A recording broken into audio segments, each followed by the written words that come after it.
You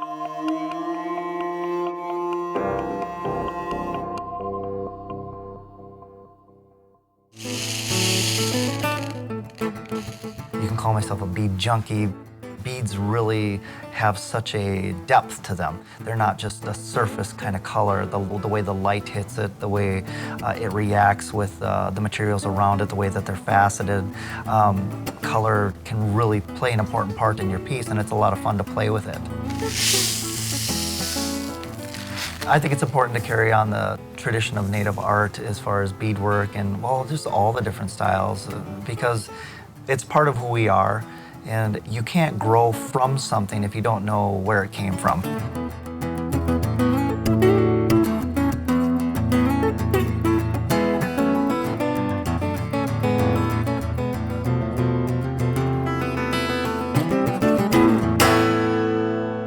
We're at Northland Visions. It's our family native art store here in Franklin Avenue in Minneapolis.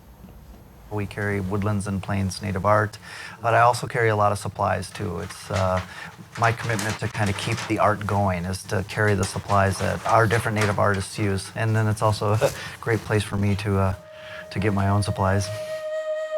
Ojibwe beadwork didn't start until like the mid-1800s with the introduction of beads with the first American traders that would come across North America. They would bring beads to trade with different tribes for furs and finished goods.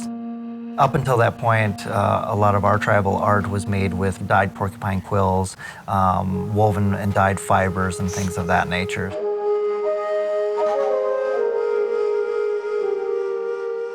I stick with a lot of traditional style imagery, but I don't limit myself to the flowers or the plants of the area. I can just kind of grow and expand on that with the amount of technology that we have right now. I can pull up images of exotic flowers, a larger color palette because of the expansion of the different kinds of colors of beads that are available. My current project is a tulip bag. It's a bag that I've actually wanted to work on for quite a few years. The challenges with the tulip bag is the shape itself. It's a four-sided object that has to be hand sewn. It's all velvet. And then you also have to incorporate leather into it too. And so to get the whole piece to fall together and actually resemble a bag in itself is going to be just as hard as the beading the bag, each separate panel by themselves. So that's going to be like the next project, is putting it all together. The process always starts off on paper. I'll do literally hundreds of sketches. I start off with everything really small, and once I find something that looks like it's something I can use, then I start to go full size. And then once I've got these done, and I like them, the next thing is to transfer it to the velvet.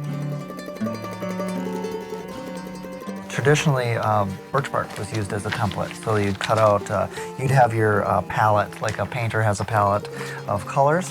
A beater has a palette of cutouts, of shapes. And it's a stenciling, and they're usually of your own designs, and sometimes the designs will be passed down. The next step is picking out the bead colors, and that's a daunting task. I like to start with traditional colors and then add my own twists.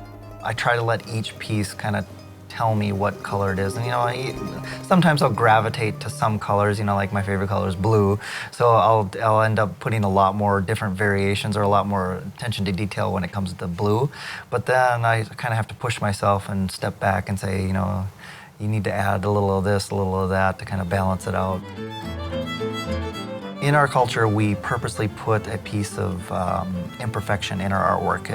It's out of a sign of respect because only the creator can create something that's so perfect. So every single piece I do, I follow a tradition of putting a mistake in there, but I try to hide it. I don't try to make it stand out, or some people will put it in the same place. I'll put it in a different place each time. It turns into a Where's Waldo of beadwork.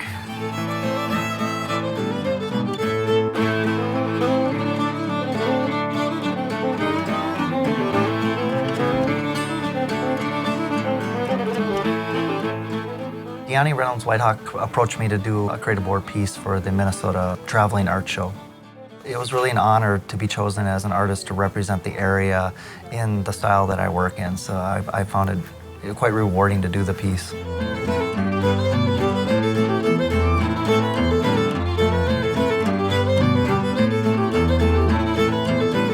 I think it's very important to learn like the core traditional techniques and styles, because you can grow from that. And it gives the people now and in the future like a starting point, someplace to go. And that's also part of my art training, is that before you can leap, you need to learn how to walk. And I like to apply that same kind of philosophy to the carrying on of the Native art and the Native tradition as far as the arts go.